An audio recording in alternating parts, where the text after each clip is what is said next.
Minasan, mari kita lanjutkan cerita Sakamoto Days chapter 75 dan 76 di mana Sakamoto menyusup masuk ke JCC dengan menyamar memakai wujud istrinya. Sebelum saya lanjut, siapa tahu ada yang ingin berdonasi, silakan klik link Saweria yang ada di deskripsi ya. Diawali dari kilas balik saat lu penasaran tentang JCC yang sebenarnya hanyalah akademi. Bagaimana bisa di sana tersimpan informasi terkait SLUR? Sakamoto pun menjelaskan bahwa database JCC memiliki data lengkap semua murid akademi tersebut, baik di masa lalu maupun di masa sekarang. Mulai dari informasi umum seperti umur, jenis kelamin, proporsi tubuh, hingga senjata andalan, gaya bertarung, teknik spesial, dan kegiatan pasca kelulusan. Bisa dibilang, dengan mengakses database tersebut, mereka bisa mengintip seorang murid layaknya sedang telanjang. Shin pun protes dengan ungkapan telanjang yang disampaikan oleh Sakamoto. Kemudian, Sakamoto menceritakan pernah ada sebuah rumor yang beredar di antara murid JCC. Heisuke pun mengingat rumor itu, dikatakan ada sebuah ruangan rahasia. Letaknya di antara perpustakaan dan ruang kepala sekolah. Sedangkan di zaman Sakamoto, rumornya ada sebuah ruangan misterius di bawah tangga selatan. Lu pun tampak kecewa karena itu hanyalah rumor. Heisuke pun menambahkan bahwa tidak ada seorang pun yang pernah menemukan ruangan itu. Sakamoto pun mengingat bahwa sesaat sebelum ujian, Nagumo dan Akao pernah mencoba mencari ruangan tersebut untuk mendapatkan kunci jawaban soal ujian. Tapi pada akhirnya mereka sama sekali tidak menemukannya. Dan entah kenapa Sakamoto juga ikut terlibat. Shin pun menanyakan, jadi tujuan mereka sekarang adalah mencari sesuatu yang bahkan mereka sekalipun dulunya tidak bisa menemukannya. Sakamoto menjawab bahwa sekarang mereka sudah punya Shin. Membuat pipi Shin merah merona mendengarnya. Lu membenarkan bahwa tidak ada seorang pun yang bisa menyembunyikan informasi dari Shin. Sakamoto akan memastikan rumor tersebut, sementara Shin akan membaca pikiran para guru dan murid. Shin pun mengerti. Kembali ke masa sekarang, di mana kita diperlihatkan Sakamoto dalam mode penyamaran. Akira pun memuji sosok guru yang menyelamatkannya itu cukup kuat seperti Rion. Sementara para murid lelaki berteriak kegirangan karena guru magangnya cantik sekali. Mereka menggoda dengan berteriak, "Lihat sini dong cantik!" Sontak, Sakamoto dalam wujud Aoi pun memasang ekspresi menyeramkan karena merasa kesal setelah mereka menatap wajah istrinya dengan tatapan genit seperti itu. Tentu saja para siswa ketakutan dengan ekspresi yang menyeramkan itu. Namun, tiba-tiba saja Akira terpental dengan perut buncit Sakamoto yang mengembang. Membuat Sakamoto harus menahan perut buncitnya dengan menarik nafas dalam-dalam. Akira lalu menegur Sakamoto karena dia merasa pernah bertemu sebelumnya. Tapi Sakamoto berusaha menutupi dirinya dengan mengatakan, "Tidak." Guru mereka pun merasa Akira terlihat cukup familiar. Ketika dia melihat profil Akira, dia sangat terkejut sampai merinding ketakutan saat melihat nama belakang Akira. Guru itu pun langsung menyuruh Akira untuk kembali ke tempat duduknya.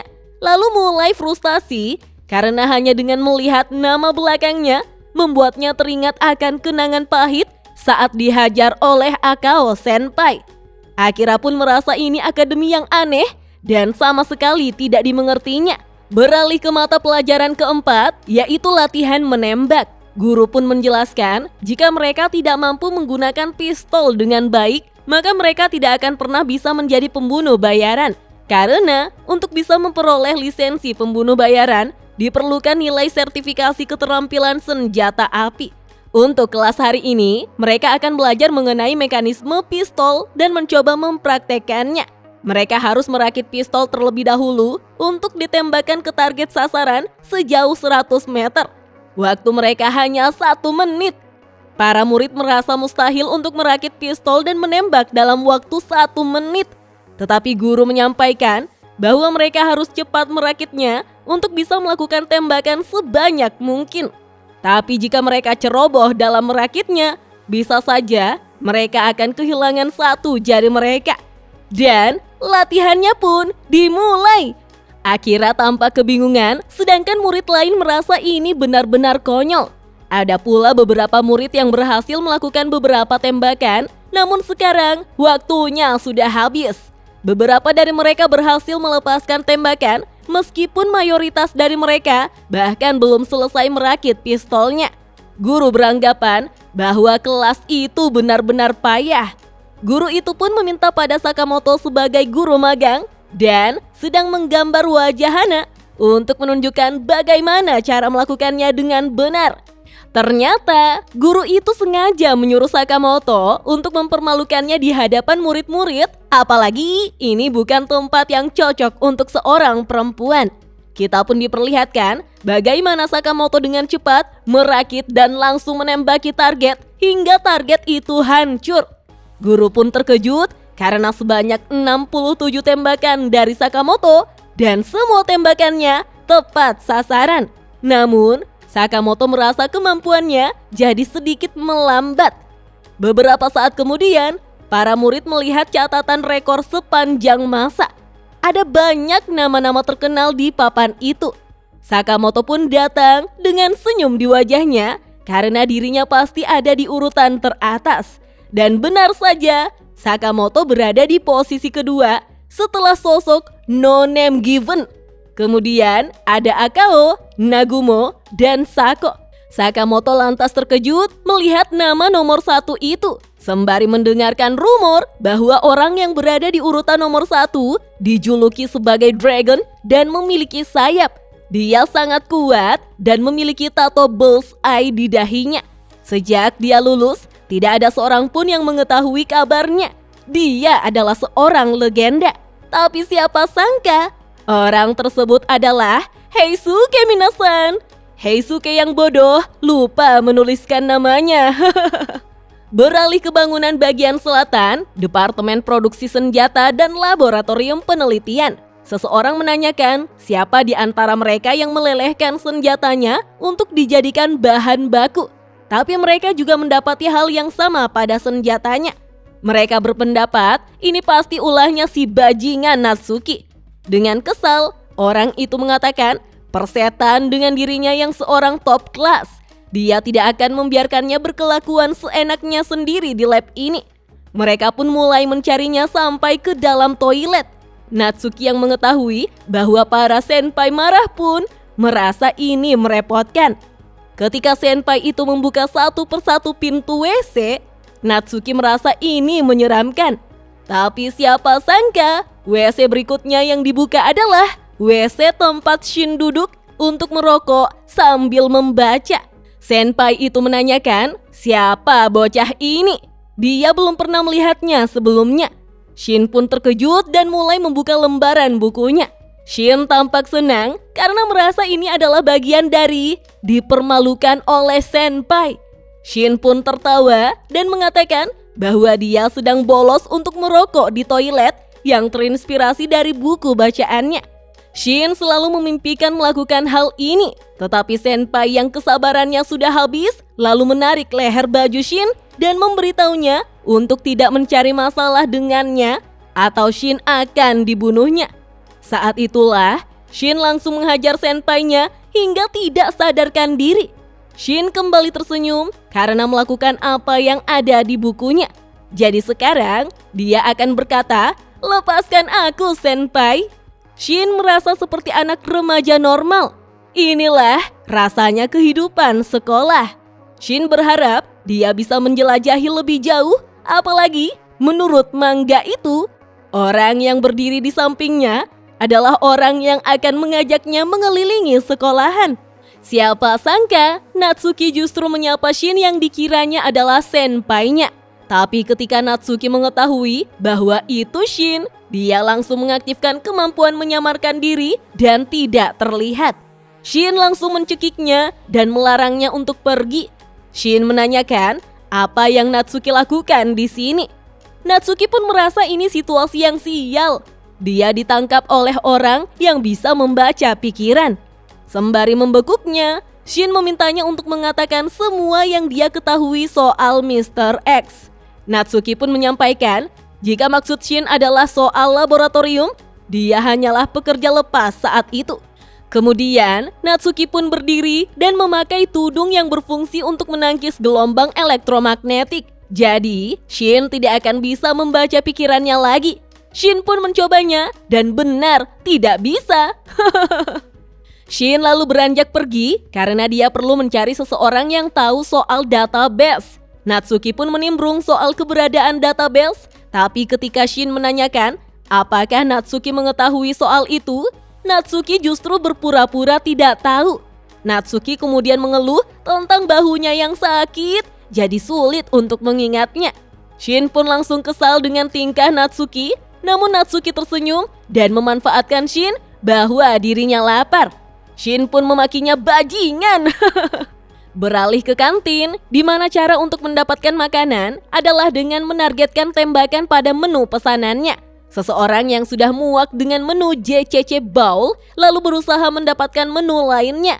Tapi dia kembali mendapatkan JCC Bowl yang memiliki komposisi nasi merah porsi kuli dan full sayur-sayuran. Natsuki tampak bersemangat karena penasaran dengan menu yang akan didapatkannya. Sementara Shin mulai membayar dan menembak menu dengan sekali keker.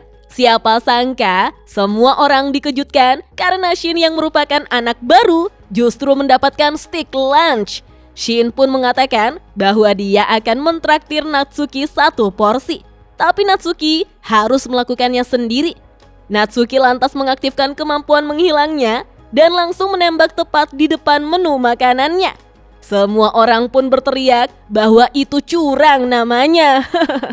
Sembari makan, Natsuki mengatakan bahwa database-nya mungkin di ruangan guru atau di perpustakaan, atau bisa jadi tidak ada di keduanya. Natsuki tidak tahu soal itu. Mendengar itu, tentu saja Shin sangat marah dan memaki Natsuki setan. Padahal Natsuki sudah ditraktir, tapi masih tidak bisa memberikannya informasi sama sekali. Natsuki dengan santai justru berterima kasih atas traktirannya. Para senpai lalu berteriak mendukung Shin sebagai anak baru untuk membunuh si bangsat Natsuki.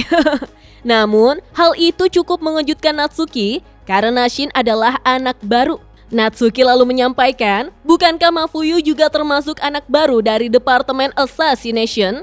Shin menjawab bahwa mereka melewati ujian seleksi bersama-sama. Natsuki pun menyampaikan bahwa si bocah nakal itu adalah adiknya. Shin dengan heboh terkejut mendengarnya. Pantas saja, mereka sama-sama bajingan. Shin pun mengingat kembali jika dia belum pernah melihat teman-teman ujian seleksi itu lagi. Shin penasaran bagaimana kabar mereka. Natsuki pun beranjak pergi dengan mengatakan, bodoh amat. Jika Mafuyu tidak datang ke akademi ini, Natsuki rasa dia akan baik-baik saja. Karena menurutnya, JCC sedang tidak beres belakangan ini.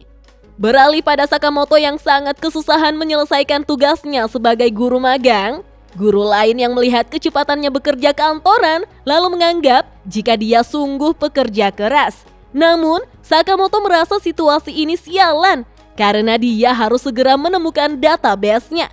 Apalagi, penyamaran itu hanya akan bertahan selama 24 jam. Saat durasinya habis, Sakamoto akan kembali ke wujud aslinya. Tiba-tiba, seorang guru senior meminta Sakamoto untuk mengurus beberapa murid yang bolos pelajaran. Guru itu pun menyampaikan bahwa murid zaman sekarang cukup sensitif. Mereka biasanya bersembunyi di asrama atau semacamnya. Jadi, guru itu berharap Sakamoto bisa membuka hati mereka. Sakamoto pun merasa ini adalah kesempatannya untuk menyelidiki perpustakaan. Ketika akhirnya Sakamoto bisa lepas dari pekerjaan kantoran, guru itu pun memegangi pundak Sakamoto untuk mengingatkannya bahwa asramanya ada di arah yang berbeda. Membuat Sakamoto merasa menjadi guru itu menyebalkan. Padahal waktu yang tersisa sekitar 15 jam 20 menit sampai penyamaran ini menghilang. Ketika Sakamoto sudah tiba di asrama, beberapa murid heran dengan kedatangan guru perempuan yang mungkin datang untuk memberi mereka pelajaran. Tapi mereka akan memberitahu dia bagaimana aturan di asrama ini. Sakamoto pun terkejut melihat kondisi di dalam asrama dengan banyaknya simbol X bertebaran. Dan ketika dua murid menyerang menggunakan senjata tajam dari atas, Sakamoto dengan sigap langsung memblokir serangan itu dengan buku dan pulpen. Sakamoto pun menanyakan ada apa kepada anak-anak itu. Namun mereka justru memakinya sebagai jalang dan menyuruhnya menutup mulut serta enyah dari tempat mereka. Para siswa itu kemudian datang membawa air panas untuk disemburkannya pada Sakamoto. Namun, Sakamoto mengambil ramen cup untuk memasukkan air panas itu ke dalamnya. Sakamoto pun menyimpan ramen cup-nya dan mengatakan bahwa dia akan memberi mereka sedikit pelajaran. Sakamoto lantas membuka sumpitnya untuk dilemparkannya ke tubuh murid, lalu naik ke atas tubuh murid lain untuk mengambil hanger dan dijadikannya sebagai tameng untuk menangkis tembakan dari para murid. Sakamoto pun terus maju dan memasukkan hanger itu pada baju kedua murid yang menembakinya. Kemudian menggantungnya Minasan. Ketika ada murid yang datang, Sakamoto pun menghajarnya dengan laci lemari. Ada pula murid yang menyerang dari atas, sehingga Sakamoto memukulnya agar senjata tajamnya terlempar. Lalu mendaratkan tubuh murid itu di atas laci dan menendangnya. Para murid pun berusaha kabur karena mereka mengakui jika guru magang itu kuat sekali. Tetapi Sakamoto tidak membiarkannya. Dia menarik rambut salah satu murid dengan vacuum cleaner, lalu melemparnya ke dinding sampai ke lantai. Sakamoto pun mulai mengambil ramen cup-nya dan memberi nasihat agar para murid itu tidak merusak dinding alma mater seseorang. Sembari menyeruput mie-nya, Sakamoto berkomentar jika mie itu kurang matang, yang artinya Sakamoto menyelesaikan pertempuran dengan banyaknya murid asrama tidak sampai 3 menit. Sakamoto yang telah menghajar seluruh murid yang membolos di asrama pun mengatakan, kira-kira dia harus mulai dari mana ya? Wah, ceritanya semakin keren ya Minasan. Kita lanjut yuk ke video selanjutnya. Dah.